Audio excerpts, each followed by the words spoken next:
gorgeous, and welcome to another edition of Thoughtful Thursday, where we jump on here and just give you something, little tidbits of knowledge and wisdom that you might want to ponder and think about how you can incorporate it into your wellness journey. So today we're going to be talking about cravings. Ladies, particularly right now where I'm just having my time of the month, and let me tell you, the chocolate and the ice cream are literally calling my name. And I think for a lot of us, we've spent our entire lives trying to resist that urge, to try to suppress these cravings as much as possible. Now today, what I'd like to encourage you to do is actually to think about what these cravings are trying to tell me. Often when we have these signals to the body, be it sore muscles, be it a headache, be it cravings, it's actually our body sending us signals. Now the problem arises when our whole entire lives we try to suppress these things. So today I encourage you to listen with a little bit of compassion and grace to these cravings. Now I guarantee you the caveat to this message is not saying that you should grab the Snickers, the Twix, the donuts if that's what your body is craving, but to rather listen to that message and say, okay, what is this craving trying to tell me? So it's the time of the month perhaps. For a lot of us, I know a lot of our clients come to us and tell us this is a really hard time to resist those cravings. So what I typically do is during that time period, I really make sure my meals are really nourishing and satiating. One of a good way to approach this is to combine fiber with protein. These two together will help us make us feel fuller for longer. And then if we have a good amount of healthy fats like avocados, some extra virgin olive oil, I like to drizzle a little bit on top of my food, some yummy coconut oil or something along those lines. If we have that, it tells our brain that, hey, I'm really satiated. So again, looking at those balanced plates that Tamika and I are always talking about, we're getting plenty of fresh fruits and vegetables. We're having good complex carbs like sweet potatoes and quinoa, brown rice. Those are going to make us feel really nourished and fulfilled when it's combined with some good sources of fiber, some clean sources of protein. So having balanced meals can really, really help fight curbing the cravings and making sure that our body is really well nourished, so there's nothing we're missing. And a good way to also look at that is to make sure that when we look down upon each plate, there's plenty of vitality and vibrance in the terms of fresh fruits and vegetables. Those colors, those polyphenols are all giving us the things that our body craves. So really, really pay attention to that, particularly if we're starting to crave something. Another good thing to pay attention to if you're having cravings is hydration. Hydration, especially as we enter into the warmer months, we're going to be sweating more.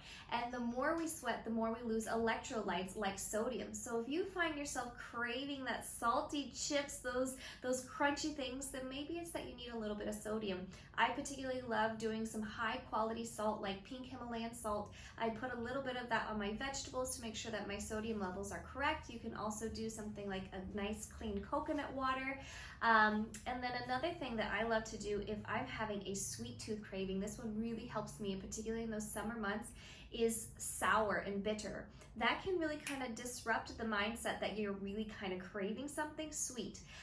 So in the summer months, what I love to do is like some water with maybe a little bit of, you can make it fun, like mint or something, and lemon. That lemon is going to give you that bitter, that sour, and that can help satiate you and prevent you from needing that sweet fix. Another one is to listen into what it might be in terms of an emotional need. I think a lot of us, raise your hand, drop in the comments if you can relate to having emotional binge eating be a part of your life. And so what we always ask our clients to do in these situations is to take a step back. We do something called a what's working for me list, and we ask you to put those lists up on your fridge, your pantry, where the food usually resides, and write down on those things something like going for a walk out in nature, listening to your favorite song, calling a girlfriend, taking a bubble bath, some things that are really quick and easy to do, as quick and easy as it would be to grab that snack. And what we ask you to do is go there first. Do that thing that fills your soul. Do that thing that puts a smile on your lips. Maybe it's practicing an instrument or doodling on a page for a little bit, because what our body's often telling us is we're feeling a void of something. There's something lacking in our lives, and our brain's automatic response, because this is a very old mechanism here, a 2,000-year-old brain says, oh, I know, if I turn to those fattening foods, those sweet foods, That's survival, that's caloric intensity. I should just go that because I want to lean towards pleasure and lean away pain. So what we can do here is we can fill that response with something else. Let me actually fill it with a little bit of time out in nature, a little bit of time with loved ones, and see if I can actually get to the root cause of what it is that I'm craving, which is likely that human connection, that nurturing, and that love. So I hope this really helps you as you start to kind of unpack and uncover and listen to those cravings that you might be having with extra love and compassion, and really remember that perhaps it's something that our body truly needs. So maybe it's something that we're deficient in, maybe it's something that we're lacking, like that sodium and the electrolytes. Maybe it's not quite the right balance of a plate of food, and we need to kind of tune into that. What I love to say in our health and wellness journey, and that Tamika and I really want to encourage you guys to do, is think of yourselves as detectives within your wellness journey. Put on that investigative hat as much as possible and really tune into the body and listen in and say, hey, this is something that happens every time near tax season. I really want to binge on chocolate.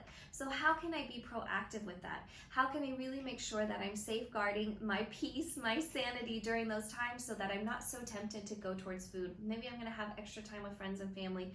Maybe I'm going to make sure that I pack really nice, healthy, satiating meals.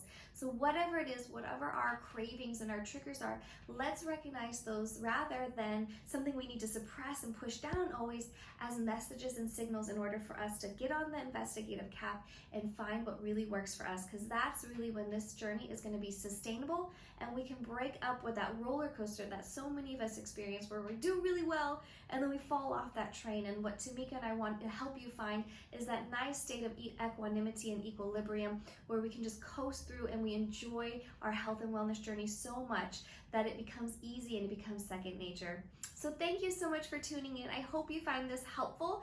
I really would love it if you guys could drop in the comments some of the things that you do to help yourself curb some of those cravings that come, and what you've been able to do to help make sure that you are nourished mind, body, and spirit. Thank you so much, ladies, and we'll see you next time.